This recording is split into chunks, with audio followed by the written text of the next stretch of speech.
Você clica em recorde, aí aparece recorde no computador, recorde na nuvem. Tá bom? Para mim tá aparecendo aqui. Eu vou mandar.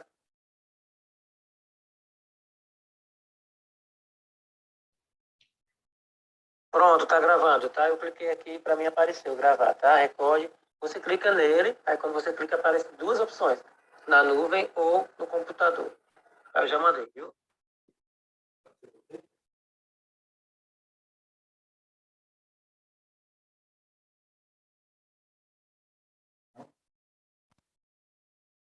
Pronto, deu para compartilhar aí os slides? Vocês estão conseguindo visualizar? Sim, agora está tudo certo. Pronto, vamos lá. Insuficiência cardíaca, ok?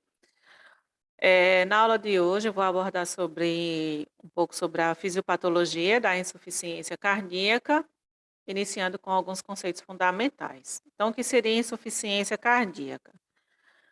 Comumente também denominado de falência do coração, é considerado uma das mais importantes afecções que devem ser tratadas pelos médicos.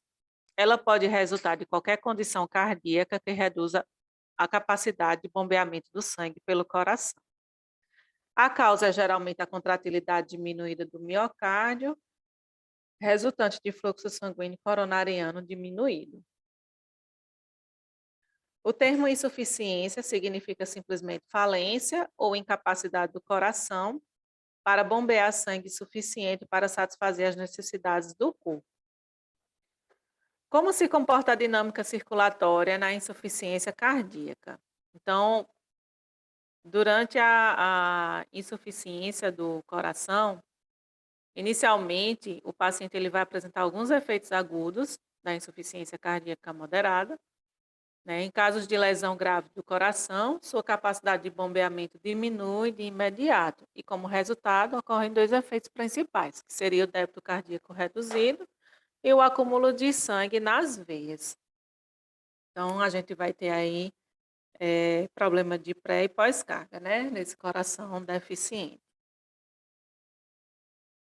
Então, ocasionalmente, o que vai acontecer no nosso sistema?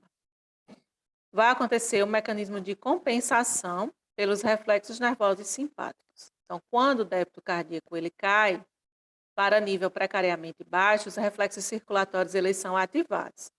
O mais conhecido é o reflexo barorreceptor, que ele vai ser ativado pela baixa da pressão arterial. Então, esses barorreceptores eles vão ser sensíveis à oscilação da pressão. Se a pressão estiver muito alta, ele vai ser acionado. Se a pressão estiver muito baixa, ele vai ser acionado também. Então, como na insuficiência cardíaca a pressão ela tende a baixar por conta do débito cardíaco que vai estar baixo, então o que vai ocasionar é uma pressão arterial baixa, E ativando assim o reflexo barorreceptor. Outros reflexos que vão ser acionados vão ser os quimioceptores, em resposta isquêmica do sistema nervoso central, que vai acionar também os reflexos que se originam no coração lesionado, contribuindo para ativar o sistema nervoso simpático.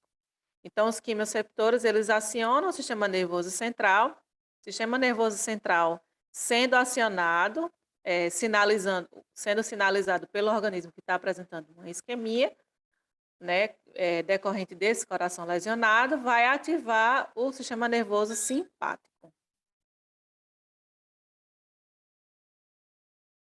A forte estimulação simpática, ela vai exercer dois efeitos principais sobre a circulação.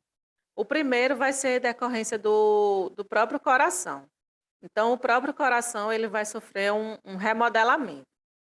Se toda a musculatura ventricular ela for lesionada, mas ainda estiver funcional, a estimulação simpática fortalecerá a musculatura danificada. Se parte do músculo, uma parte estiver funcional e a outra parte não funcional, a musculatura normal será estimulada de forma mais intensa pela resposta simpática, compensando a musculatura não funcional. Então, a parte do coração vai estar funcionante e a outra não. A parte que está funcionante vai sofrer uma sobrecarga da estimulação simpática, fazendo com que trabalhe em sobrecarga.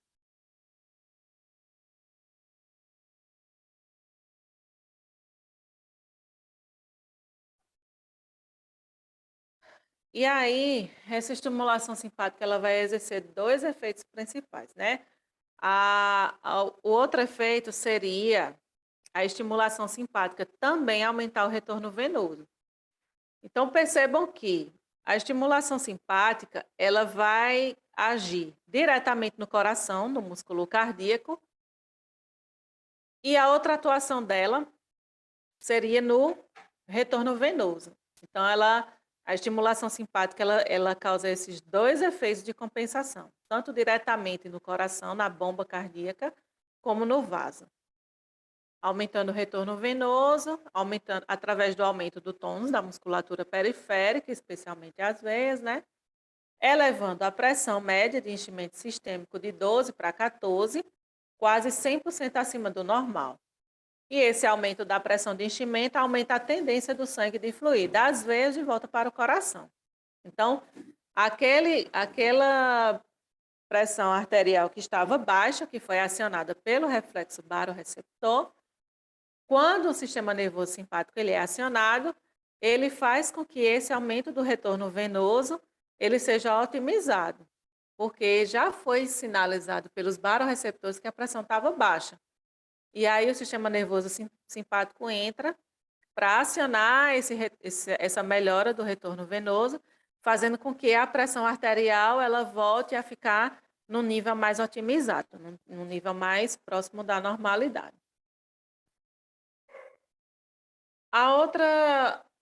O outro efeito da dinâmica circulatória ele vai estar relacionado a um estágio mais crônico da insuficiência, que seria a retenção de líquido e débito cardíaco compensado.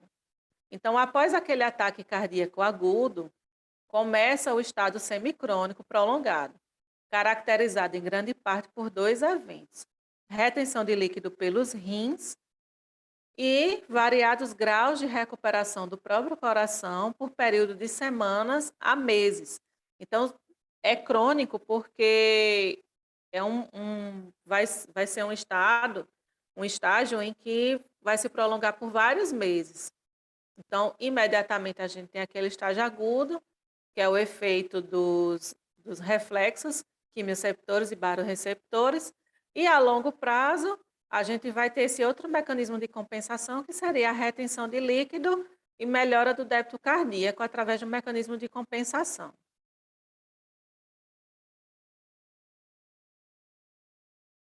Então, como é que vai ocorrer a retenção de líquido? Pelos rins. O baixo débito cardíaco vai exercer profundo efeito sobre a função renal, causando algumas vezes anúria, quando o débito cardíaco cair para 50% a 60% do normal.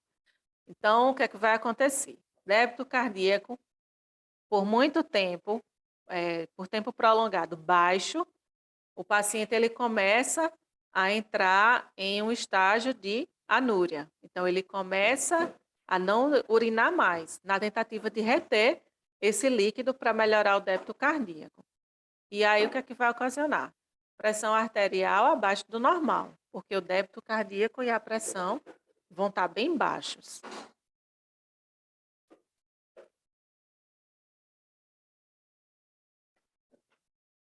E aí a gente entra no efeito de insuficiência cardíaca compensada. Então, já houve aquele processo de remodelamento agudo, né? O coração já se remodelou, já começa a aumentar a área cardíaca, né? Então, ele já entra, o organismo já começa a entrar num mecanismo de compensação. Estimulação simpática, parasimpática. Deixa eu ver aqui o que foi. Efeito instantâneo da lesão cardíaca, compensação pelo sistema nervoso simpático, que ocorre principalmente nos primeiros 30 segundos a 1 minuto, e as compensações crônicas resultantes da recuperação.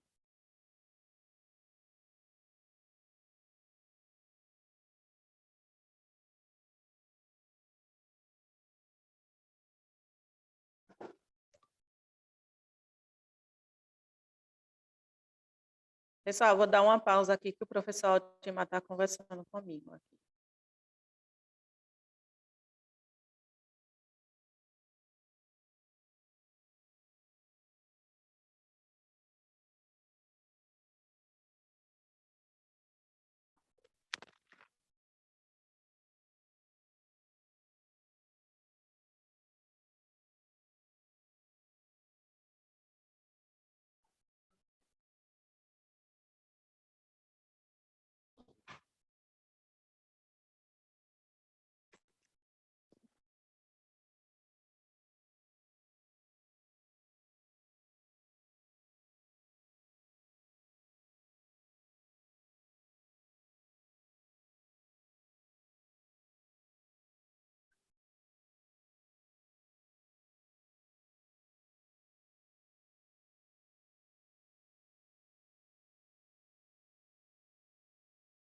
E aí, voltando, certo?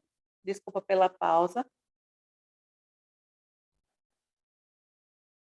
E aí, voltando ao estágio de insuficiência cardíaca compensada. Então, o que é que vai acontecer? Vai acontecer o efeito instantâneo da lesão cardíaca, compensação pelo sistema nervoso simpático, o que ocorre principalmente nos primeiros 30 segundos a 1 minuto, e as compensações crônicas resultantes da recuperação parcial do coração e da retenção renal de líquido. Lesão cardíaca grave, ausência de compensação pelos reflexos nervosos simpáticos ou pela retenção de líquido e bomba cardíaca insuficiente para bombear débito cardíaco normal. Então, na insuficiência cardíaca compensada, a gente vai ter um determinado quadro clínico, certo? Demarcado pelo efeito instantâneo da lesão cardíaca, compensação pelo sistema nervoso simpático de 30 segundos a 1 minuto, compensações crônicas resultantes da recuperação parcial do coração e da retenção renal de líquido. Na descompensada, já vai ser outra forma de dinâmica circulatória. Então, como é que vai ocasionar dinâmica circulatória na descompensada? Lesão cardíaca grave, ausência de compensação pelos reflexos nervosos simpáticos ou pela retenção de líquido e bomba cardíaca insuficiente para bombear débito cardíaco normal.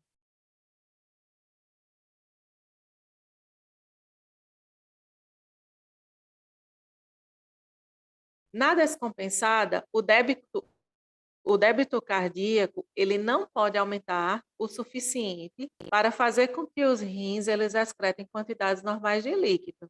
Então, o organismo ele vai estar todo bagunçado, né? Então, assim,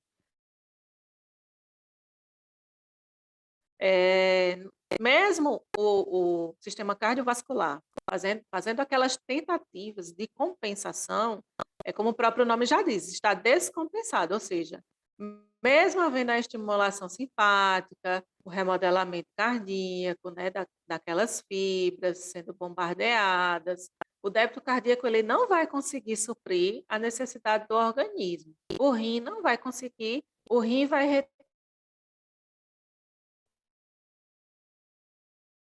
mas assim, não vai, isso que entra naquele estágio de anúria, né? Então, o líquido continua a ser retido, a pessoa desenvolve mais e mais edema, e esse estado de eventos leva eventualmente à morte, porque fechando o rim, fechando o sistema urinário, vai ocorrer o acúmulo de escórias nitrogenadas, aumentando as escórias nitrogenadas dentro do organismo. A tendência é que aquele paciente entre em uremia, se não for feita hemodiálise, o paciente evolui para o óbito, né? Então, fica com aquele acúmulo de metabólicos circulante. Essa situação, ela vai constituir a insuficiência cardíaca descompensada. A causa principal é a incapacidade do coração de bombear sangue suficiente para fazer com que os rins excretem diariamente as quantidades necessárias de líquido. E aí, qual seria o tratamento, certo? Tratamento da descompensação. A primeira coisa que tem que ser feita é a administração de fármaco cardiotônico, que seriam os digitálicos. A gente viu um pouquinho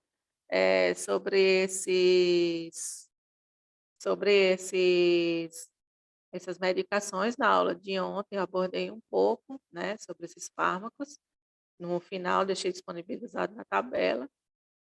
E os fármacos diuréticos para aumentar a excreção renal. E aí, eu chamo a atenção nessa questão dos fármacos diuréticos pelo seguinte, que vai ocasionar. Se for um paciente muito idosinho e o médico não tiver cuidado em utilizar uma grande quantidade de diurético, ficar estimulando aquele rim a fazer a eliminação, o que vai acontecer? Vai descompensar pelo lado das substâncias hidroeletrolíticas, né? Que também vão ser eliminadas junto com a urina, né, do nosso organismo. Então, o médico ele tem que ter o cuidado na hora de fazer uso do diurético por conta disso. Ele vai estar tentando compensar uma insuficiência cardíaca, fazendo com que aquele rim ele urine, né, assim, estimulando aquele rim a urinar, porém ele tem que ter muito cuidado com a parte hidroeletrolítica, porque aí ele pode descompensar do lado hidroeletrolítico. E aí vira uma bola de neve, né? Assim, vira uma cascata. Então, um organismo que já estava descompensado vai descompensar mais ainda. Então, tem que ter muito critério, tem que ser muito criterioso na hora de usar fármacos diuréticos por conta disso. Os dois métodos citados anteriormente, ele constituem na manutenção do balanço hídrico normal. Então, a intenção é fazer com que aquele edema que ficou acumulado, né, aquele edema ele diminua, o rim ele volte, ele seja estimulado e voltar a funcionar, e aí dessa forma conseguir fazer com que o balanço hídrico ele tenda à normalidade. Então, o tratamento da descompensação, ele gera em torno disso.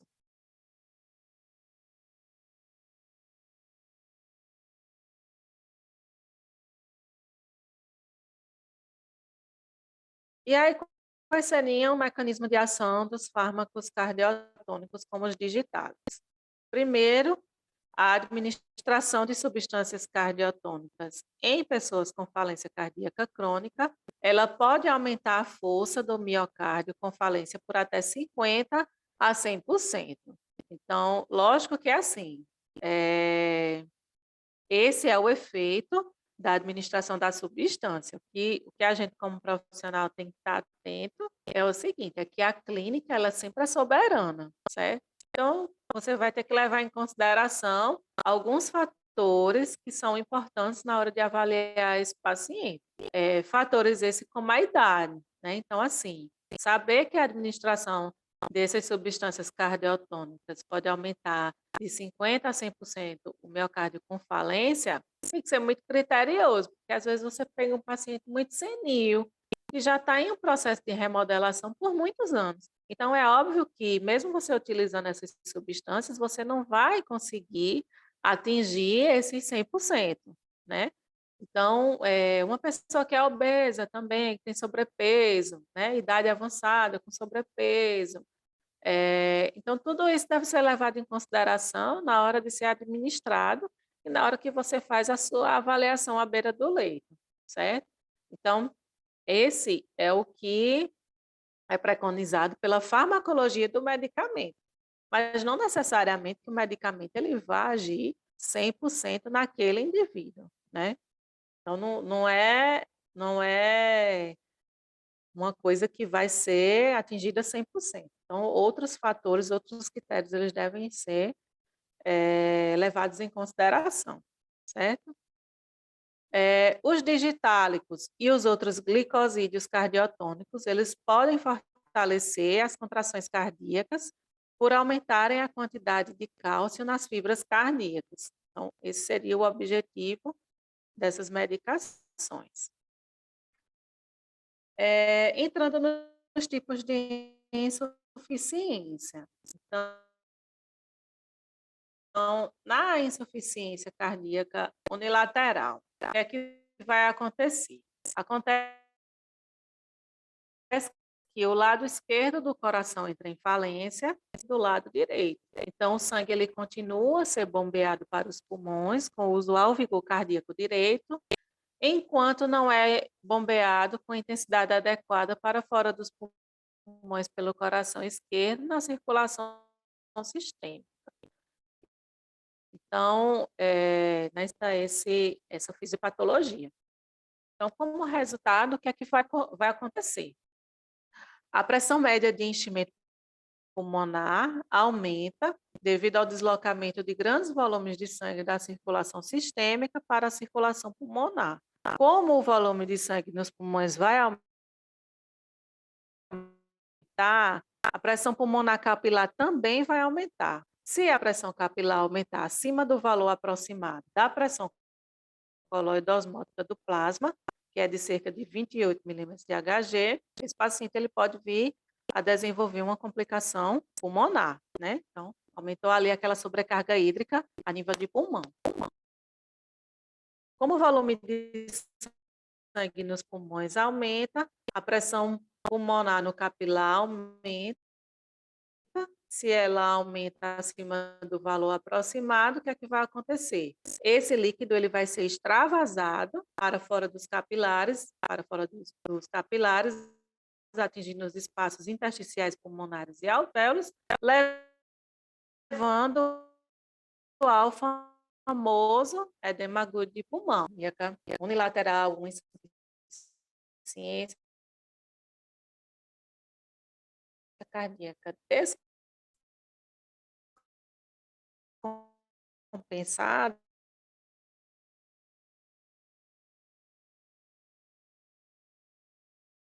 não, certo? Edema pulmonar, né? E aí eles lá, igual que eu falei, né? Então, assim, né, nas urgências, emergência, porque realmente ele faz a diferença.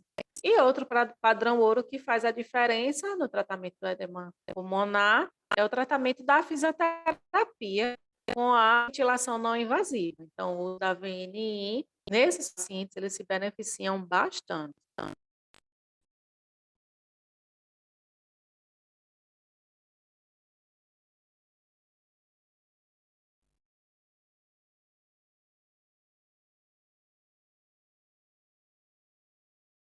E aí, o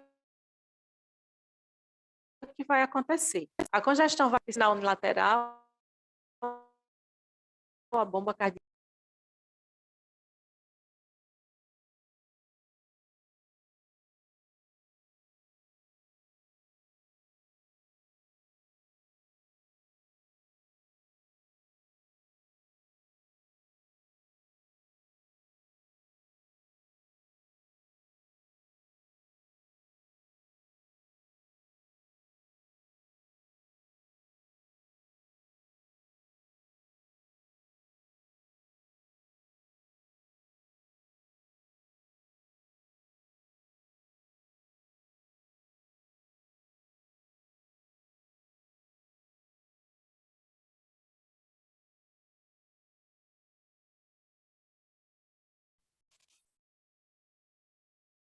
pessoal, vocês estão me ouvindo agora?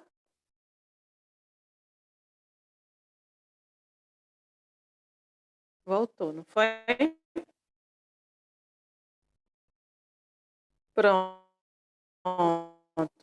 É porque tinha caído. Aqui eu estava tentando otimizar. Vocês chegaram a ouvir até que parte?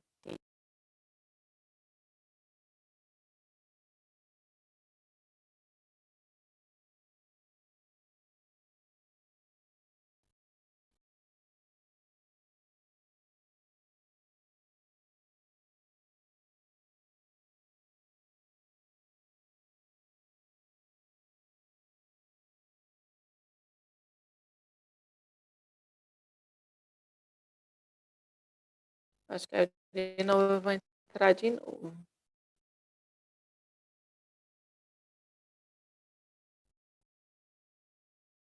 Pessoal, vocês estão visualizando a professora? Eu não estou conseguindo, não. Não.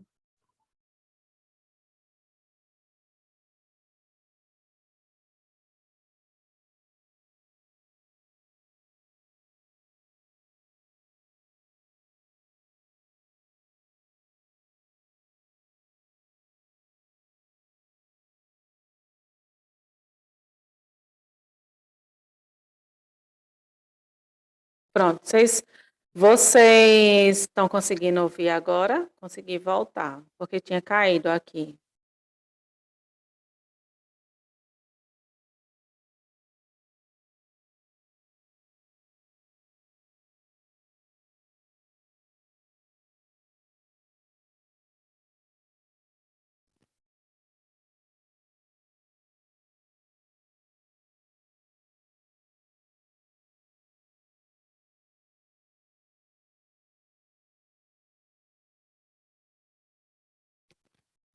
Pessoal, vocês estão conseguindo ouvir? Sim, professora, só não tem compartilhamento de tela, tá? É porque minha conexão tinha caído. É Carlos, né? É Isso, Carlos? professora. Ah, Uhum. pronto. Minha conexão tinha caído, eu vou compartilhar novamente, tá certo? Tá certo, professora. Aí sinaliza, por favor, se você conseguir visualizar. Está conseguindo visualizar agora os slides? Ok, retornou. Pronto. É só me recordar aí qual foi a parte que vocês conseguiram ouvir a aula. A senhora conseguiu dar uma explanada, mas aí depois começou a ficar um pouco travando e sumiu. Mas lembra qual foi a última parte da explanação? Para eu poder voltar aqui os slides. Essa parte é insuficiência cardíaca unilateral, né? A senhora estava explicando. Pronto, tá, joia. Eu vou voltar só um, tá certo?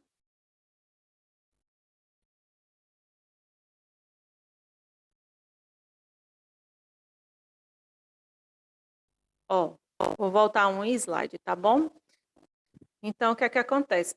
O professor Altimar está falando aqui que ainda não está conseguindo visualizar. Aqui está ligado para mim a câmera. A senhora não está aparecendo para a gente. Porque quando eu clico aqui na câmera, aí ela fica o tracinho como se tivesse desligada, né? Aí eu clico de novo para poder visualizar. Talvez seja um problema na sua própria câmera, mas acredito que não tenha tanto problema, não. Ele pediu para falar, não sei se é alguma normativa da faculdade. E aqui permanece gravando também, né? Eu vou continuar dessa parte da insuficiência cardíaca unilateral sobre o edema agudo de pulmão. Então, o que é que acontece? Como o volume de sangue nos pulmões aumenta, a pressão pulmonar capilar aumenta, e ela aumentando aproximadamente acima do valor da pressão colodosmótica do plasma, de cerca de 28 milímetros de Hg, o líquido ele começa a ser filtrado para fora dos capilares, para os espaços intersticiais pulmonares e alveolares. Então, o que é que vai acontecer?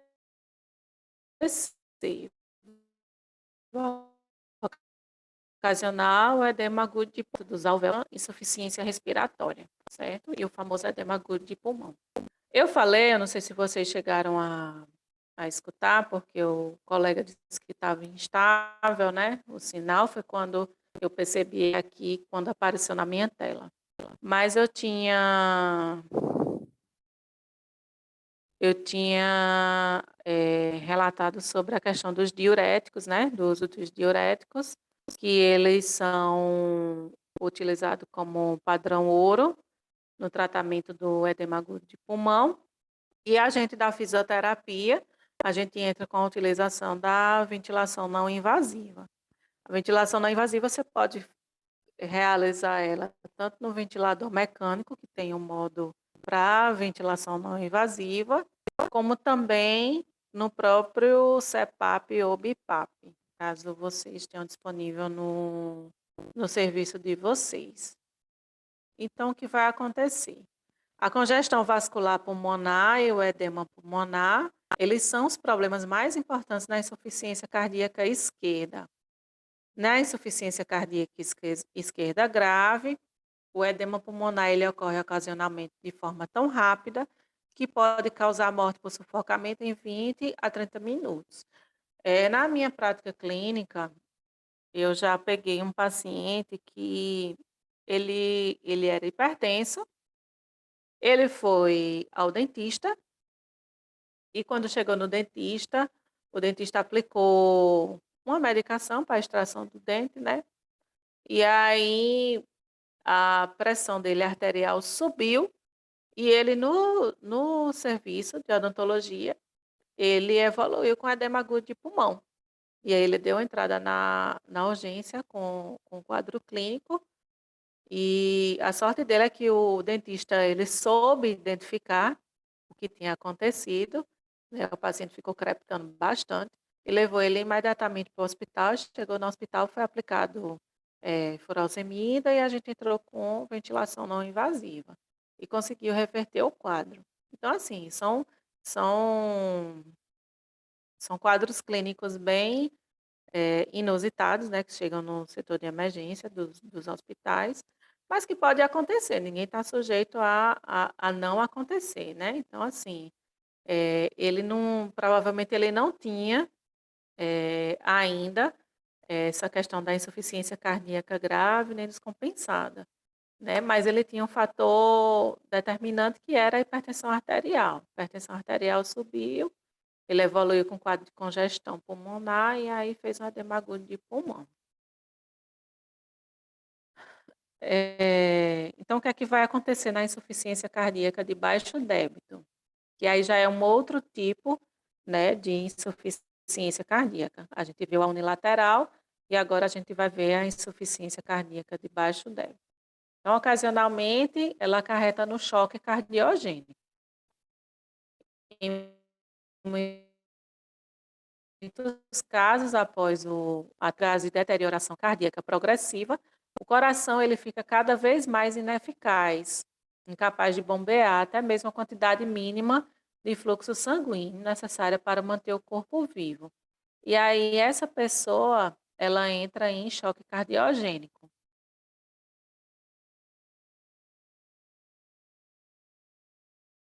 Então, o que é que vai acontecer no choque cardiogênico? Todos os tecidos corporais, eles começam a padecer, a entrar em falência e a se deteriorar, levando muitas vezes à morte dentro de poucas horas a poucos dias. Então, esse é o choque circulatório, o choque cardiogênico. Então, o coração, ele tá tão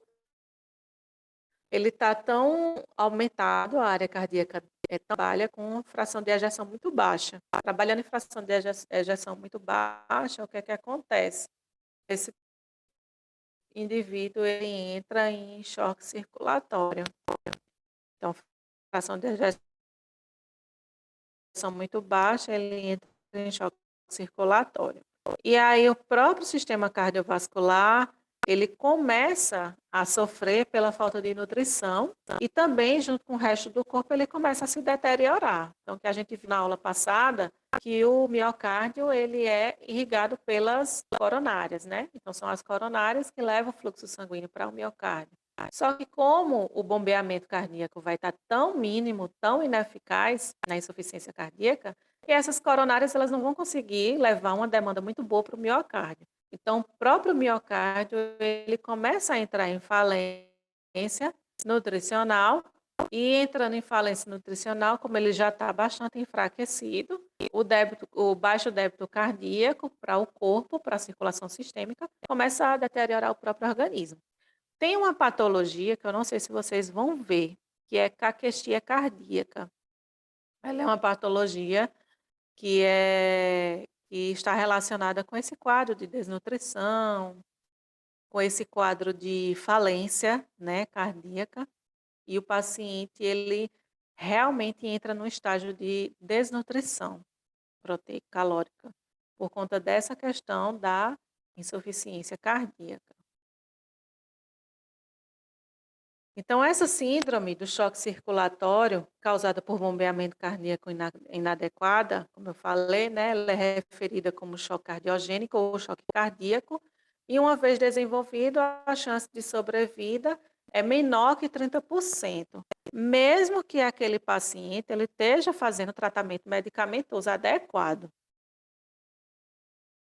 E aí a gente vem para a classificação da insuficiência cardíaca conforme a NYHA, certo? A New York Heart Association. E aí ela vai estar classificada em quatro classes.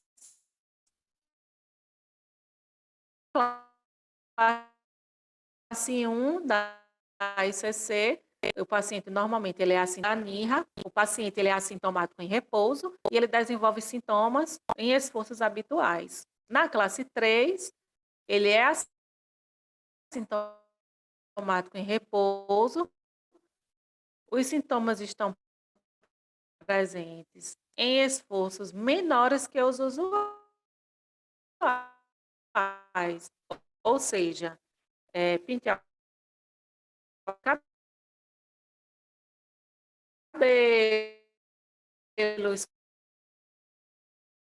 escovar o dente,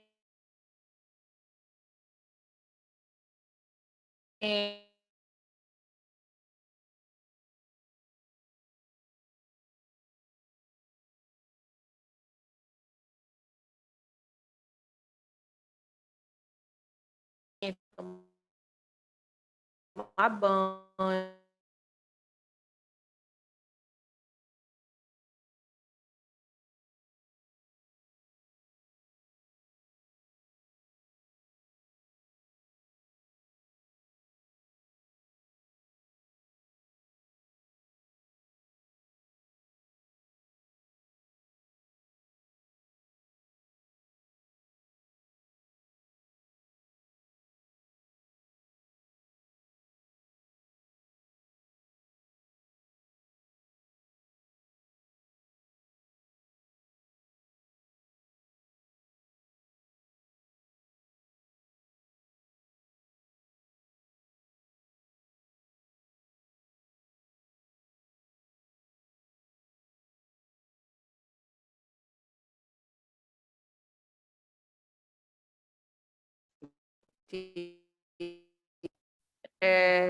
Eu não sei se é o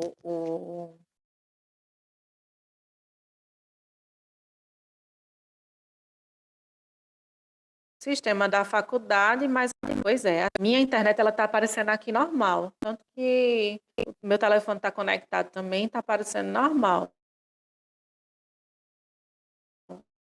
Eu não sei se é o sistema da faculdade, mas continuando a aula.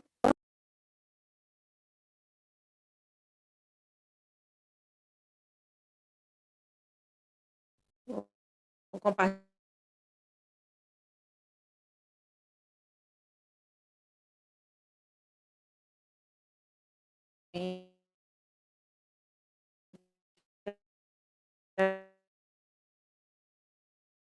aqui, porque pode ser que vocês estejam sem, aqui na minha tela continua gravando.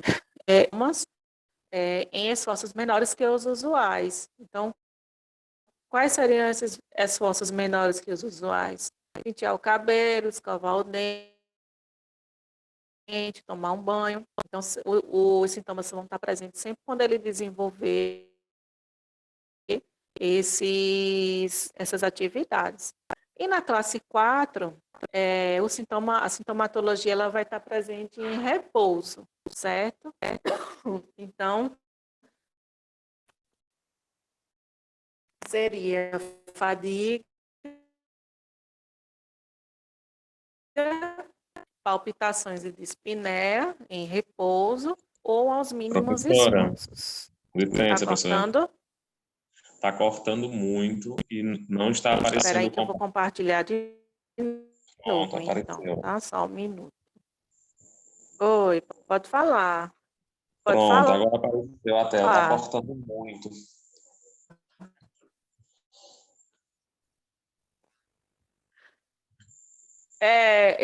Quando você falou também, ficou.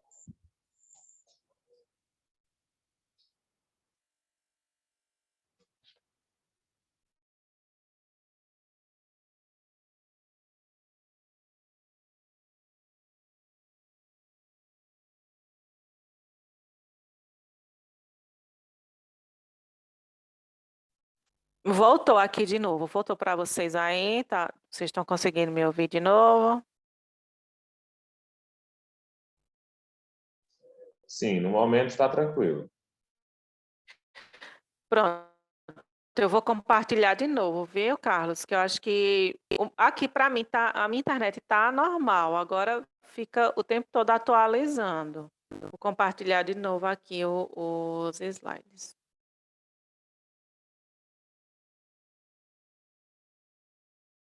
Apareceu aí para você? Sim, sim. Vamos ver com os demais colegas aí se também apareceram. Pronto. Tá, joia. Obrigada pelo retorno. Disponha.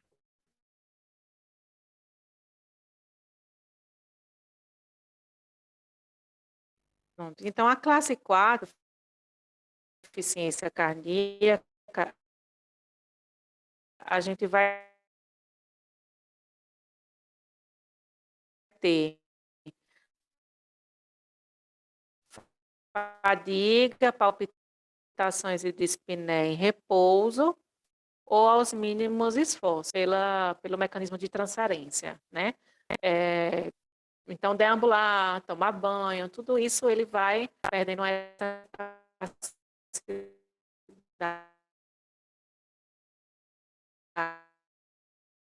capacidade de estar realizando. Então, tudo isso, a energia, ele deve permanecer, senão ele vai apresentar a patologia. Mas alguém falou alguma coisa aqui. Tá falhando Professora, novamente. continua falhando muito. Gente, a internet aqui está normal. Professora, continua falhando muito.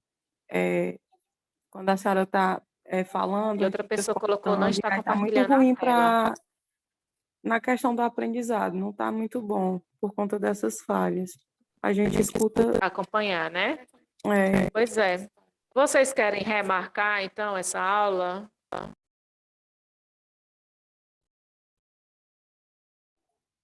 eu, por mim, poderia remarcar, porque não está legal.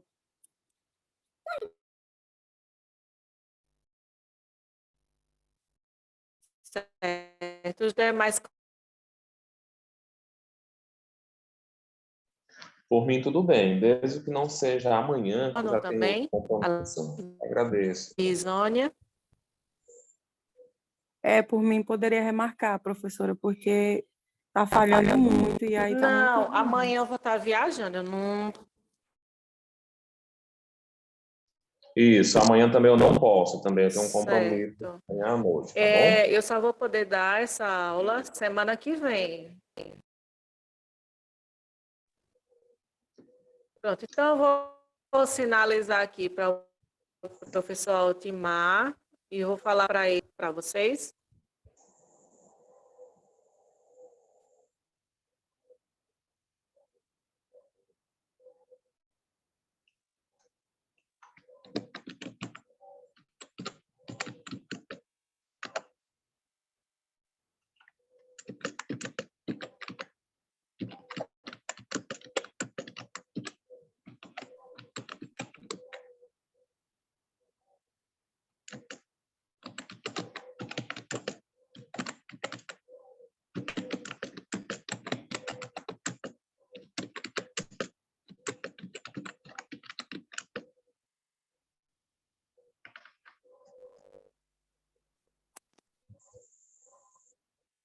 Se vocês tiverem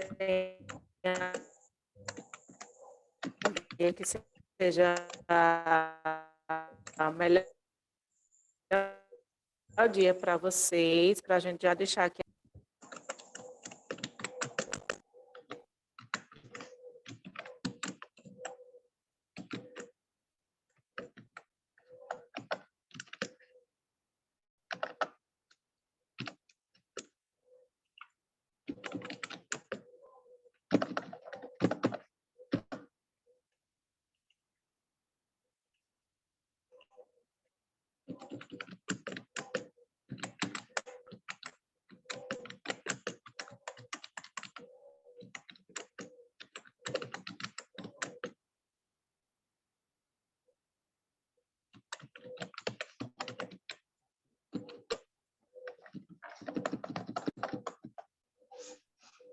Pessoal, vocês querem já deixar agendado um dia?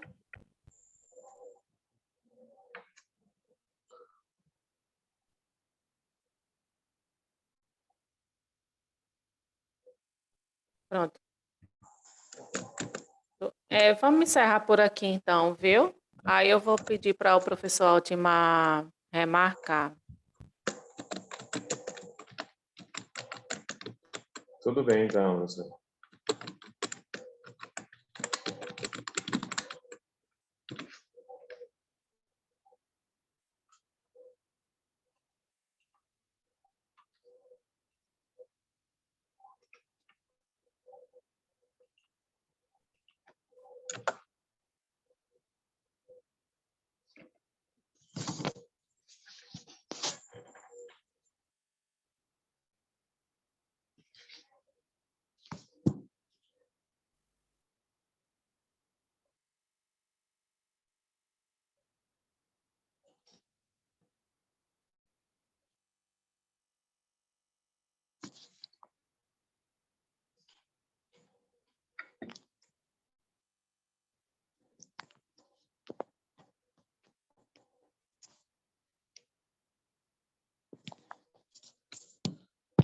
Ai, amiga, vou te falar uma coisa.